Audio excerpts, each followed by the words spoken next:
প্রিয় দর্শক, আসসালামু আলাইকুম। সবাইকে শুভরাত্রি। আশা করি ভালো আছেন। আজকে অত্যন্ত দুঃখ নিয়ে একটি বিষয় আপনাদের সাথে আলোচনা করব। বাংলাদেশের শিক্ষা ব্যবস্থা নিয়ে, বিশেষ করে বেসরকারি শিক্ষা। আপনারা সবাই জানেন, বর্তমানে বেসরকারি শিক্ষকদের বিভিন্ন দাবি দেওয়া নিয়ে আন্দোলন চলছে, যেগুলি অবশ্যই ন্যায্য দাবি দেওয়া। স্বাধীনতার পর থেকে এই বাংলাদেশের বেসরকারি শিক্ষকবৃন্দ নির্যাতিত, নিপীড়িত।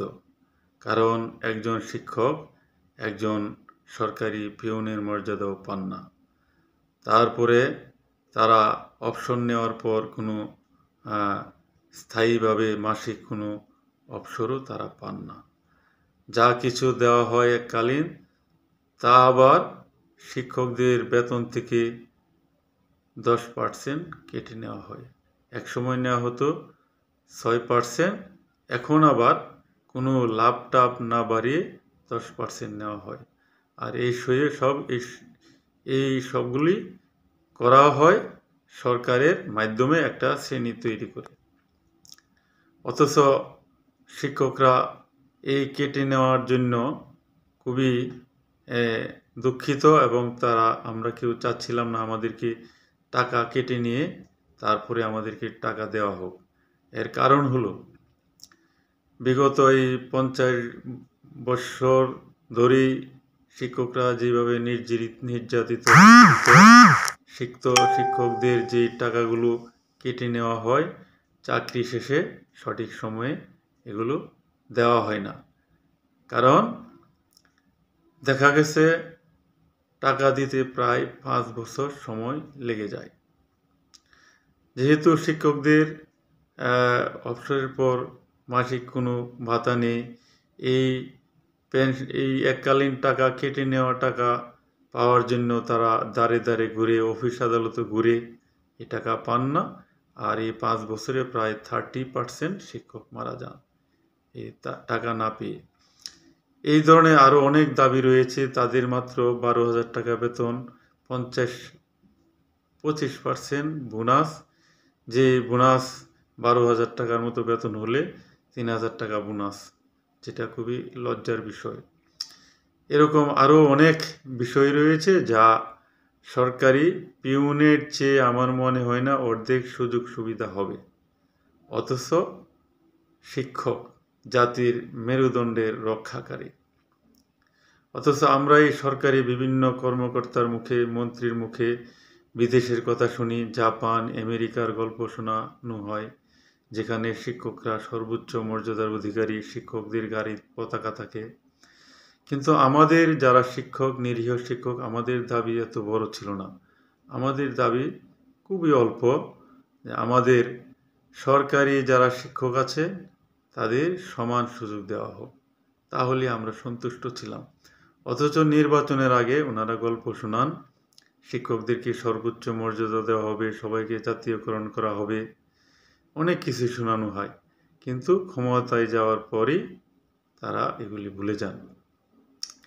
বিগত বড় বড় সব সরকারের আমলেই এরকম হয়েছে। অথচ সবাই বলে বেড়ান শিক্ষা জাতির মেরুদণ্ড।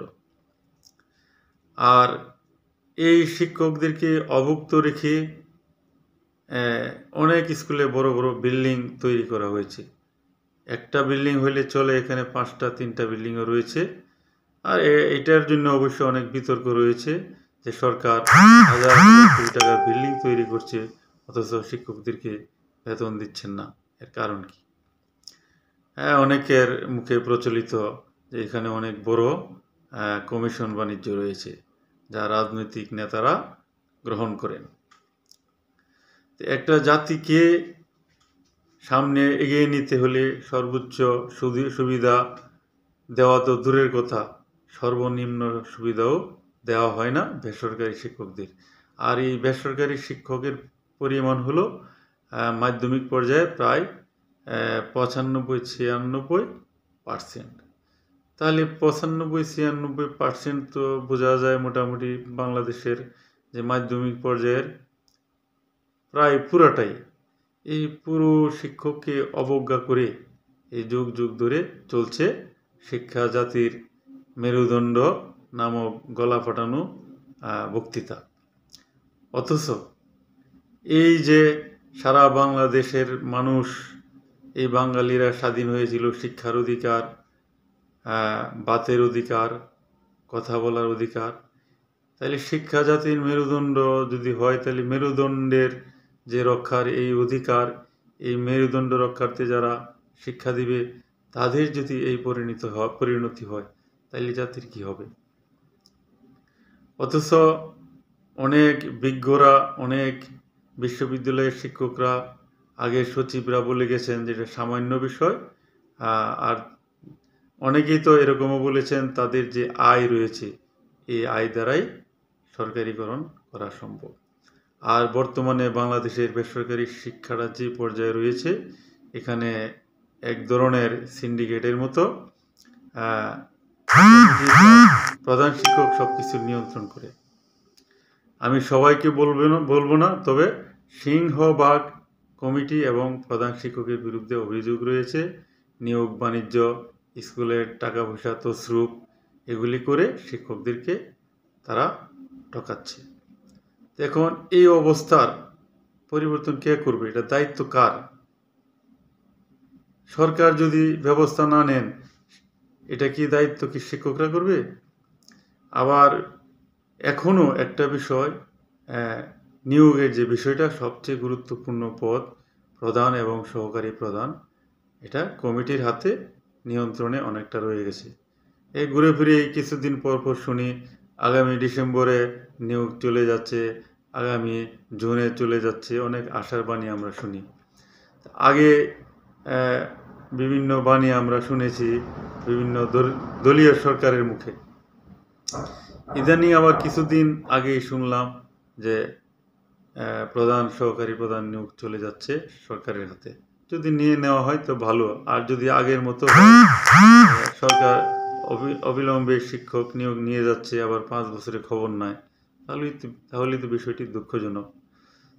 যাই হোক, যে শিক্ষকদের যে দুর্দশা, একজন দিনমজুর এর চেয়ে ভালো থাকে। তাহলে কী করে একটা স্বাধীন দেশে এই ধরনের সুযোগ সুবিধা দিয়ে শিক্ষার বিভাগটা চালানো, এটা খুবই দুঃখজনক বিষয়। তারপরে আজকের যে ঘটনা, যেভাবে শিক্ষকদেরকে অপমান করা হলো পুলিশ দিয়ে, তা কোনো সভ্য জাতি করতে পারে না। তাই আমি অবিলম্বে শিক্ষকদের পক্ষ থেকে একজন সাধারণ শিক্ষক হিসাবে, অথচ আমার চাকরি বেশি দিন নেই, তারপরেও চাকরি যারা করবে, শিক্ষা জাতির মেরুদণ্ড, এই বাংলাদেশের প্রতিটি নাগরিকের অধিকার রয়েছে তাদের ছেলে মেয়েদেরকে সরকারি স্কুলে পড়ানো। অথচ একটা এলিট শ্রেণী, যাদের টাকা পয়সা আছে, তারাই বিনা বেতনের শহরের সরকারি স্কুলে পড়বে। আর যারা এই আমাদের কৃষক বাংলার আপামর জনগণ, গরিব দুঃখী, তাদের ছেলেমেয়েরা হাজার হাজার টাকা খরচ করে বেসরকারি স্কুলে পড়বে, গ্রামে অসহায় অবস্থায় থাকবে, তারা সরকারি স্কুলে পড়তে পারবে না।